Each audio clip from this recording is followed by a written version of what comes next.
एक गांव में एक चुड़ैल का साया था। वह चुड़ैल रात होते ही लोगों के घरों में घुसती और जो भी दरवाजा खोलता उसे अपने साथ उठाकर ले जाती।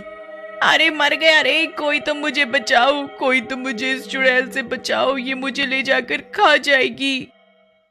अगले दिन, ए विमला, जल्दी से ये सारे बर्तन धो ले, अंधेरा होने वाला है।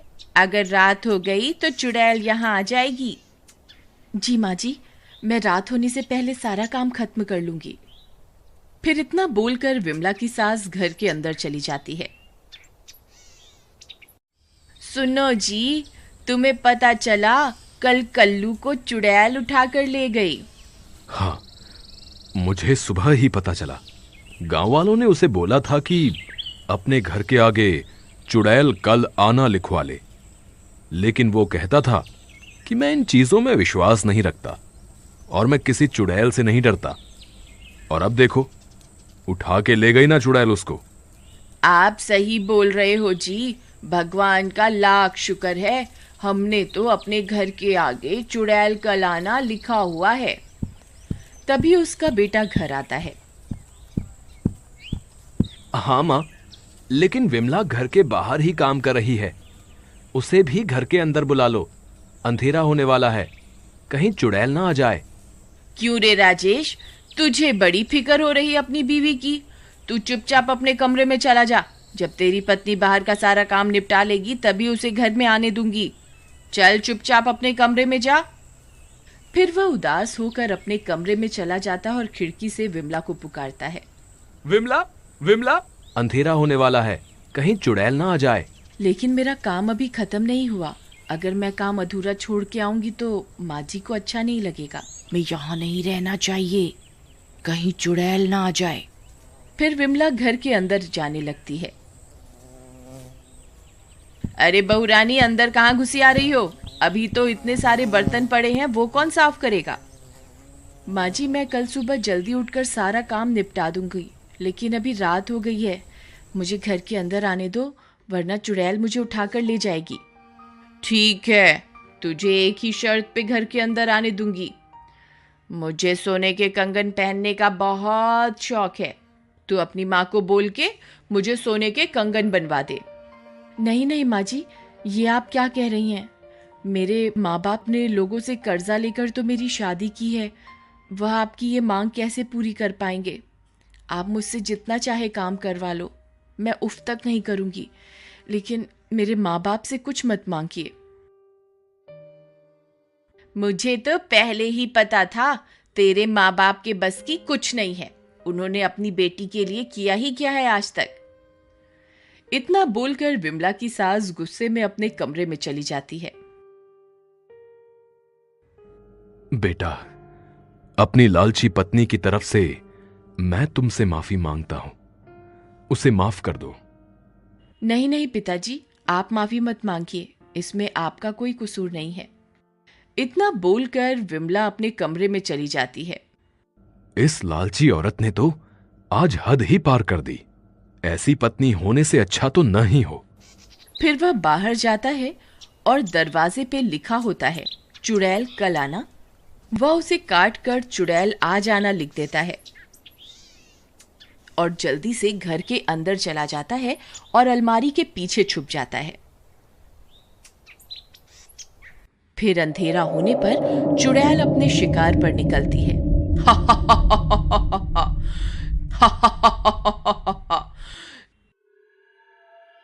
अरे, ये तो लिखा है कल आना। लगता है घर में आज कोई नहीं है, यहाँ कल आऊंगी। फिर वह आगे बढ़ जाती है।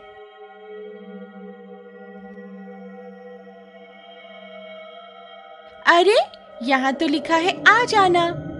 फिर वह उस घर का दरवाजा खटखटाती है। अरे, लगता है चुड़ैल आ गई। अरे मर गए रे, ये तो सच में आ गई। कहीं दरवाजा खोलने विमला ना आ जाए। अरे इतनी रात गए कौन आ गया? कहीं खेत में काम करने वाला बिरजू किराया देने तो नहीं आया? तभी वह दरवाजा खोलने जाती है। अरे बिरजू रुक जा, आ रही हूं।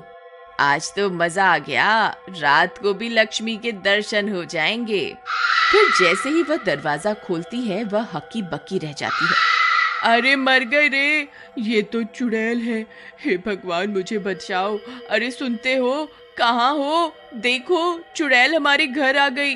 अरे विमला कहाँ है तू? जल्दी बाहर आ। तभी चुड़ैल अपनी डरावनी हंसी हंसती है।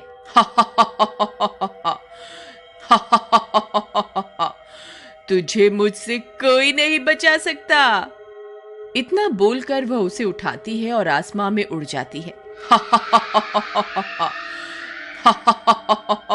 सब गांव वाले इस मंजर को अपनी आंखों से देखते हैं, लेकिन कोई भी डर के मारे उसे बचाने के लिए बाहर नहीं आता और चुड़ैल उसे उठाकर अपने साथ ले जाती है।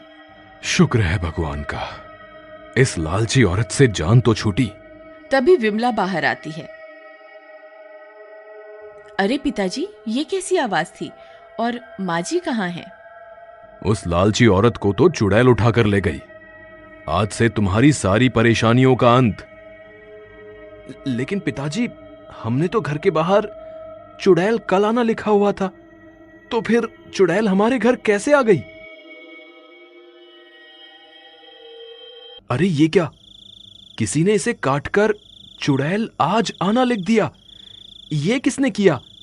ये जरूर किसी गांव वाले की शरारत है। मैं अभी पता लगाता हूं। ठहरो बेटा, तुम्हें कहीं जाने की जरूरत नहीं है। ये मैंने ही किया है। इस लालची औरत को सजा मिलनी चाहिए थी। नहीं पिताजी, ये आपने ठीक नहीं किया। आपको ऐसा नहीं करना चाहिए था। बेटा, मुझसे रोज रोज तुम्हारी ऐसी हालत देखी नहीं जाती थी, इसीलिए मुझे लगा कि इस लालची औरत को सबक सिखाने का यही सही तरीका है। अब क्या करें? मां को वापस कैसे लाएं? इतनी रात में जंगल में जाना खतरे से खाली नहीं होगा। हम सुबह होने का इंतजार करते हैं। नहीं नहीं, जब तक तो बहुत देर हो जाएगी। हमें माँ जी को अभी ढूंढना होगा। अरे विमला, तुम पागल हो गई हो क्या, जो इतनी रात को इतने घने जंगल में जाने की बात कर रही हो? हमें सुबह होने का इंतजार करना ही होगा। ठीक है, आप सुबह होने का इंतजार करिए, मैं माँ जी को ढूंढने अभी जा रही हूँ। इतना बोलकर विमला अकेले ही हाथ में मशाल लिए इतने घने जंगल में घुस जाती है।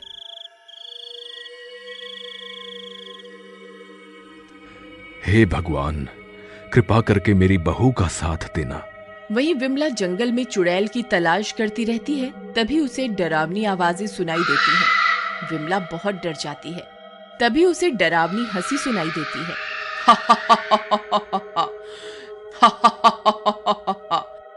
अरे ये कौन है जो खुद यहाँ मरने के लिए आ गया? ए लड़की, तेरी इतनी हिम्मत जो खुद इतने घने जंगल में आई? तुझे बिल्कुल भी डर नहीं लगा? हे चुड़ैल, कृपा करके मेरी माँ को छोड़ दो, बदले में मेरी जान ले लो। विमला की ये सारी बातें वह लालची औरत भी सुनती है। अरे मैं तो इसकी बिल्कुल भी परवाह नहीं करती थी और इसे कितना दुख पहुंचाती थी, लेकिन ये तो मेरी जान बचाने के लिए अपनी जान देने को तैयार है। अच्छा ऐसी बात है, ठीक है, मैं इसे आजाद कर देती हूँ, लेकिन बदले में तुझे अपने खून से मेरी प्यास बुझानी होगी। ठीक है, मैं तैयार हूँ, बस आप माँ जी को यहाँ से जाने दो। नहीं नहीं विमला, मुझ जैसी लालची औरत के लिए तुम अपनी जान मत दो, मैं इस सील के लायक हूँ। नहीं नहीं माँ जी, आप ये क्या कह रही हैं?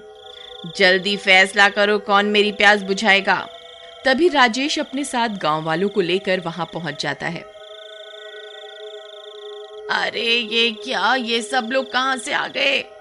लगता है मुझे यहाँ से भागना ही पड़ेगा। अरे भागो रे भागो, अपनी जान बचाकर भागो। गांव वालों, मैं वापस लौटकर जरूर आऊंगी, मैं किसी को नहीं छोड़ूंगी। विमला, हम सब तुम्हारी बहादुरी देखकर दंग रह गए। तुमने जो आज किया है, ऐसा करने की हिम्मत किसी में नहीं थी। भगवान सबको तुम्हारी जैसी बहू दे। देख लालची औरत, तू इसे कितने दुख देती है और आज इसी ने तेरी जान बचाई है। बहू, मुझे माफ कर दे, मैंने तुझे बहुत दुख दिए हैं। कोई बात नहीं माँ जी, आपको माफी मांगने की कोई जरूरत नहीं है। मॉरल, एक बात याद रखिए, बहू भी किसी की बेटी है।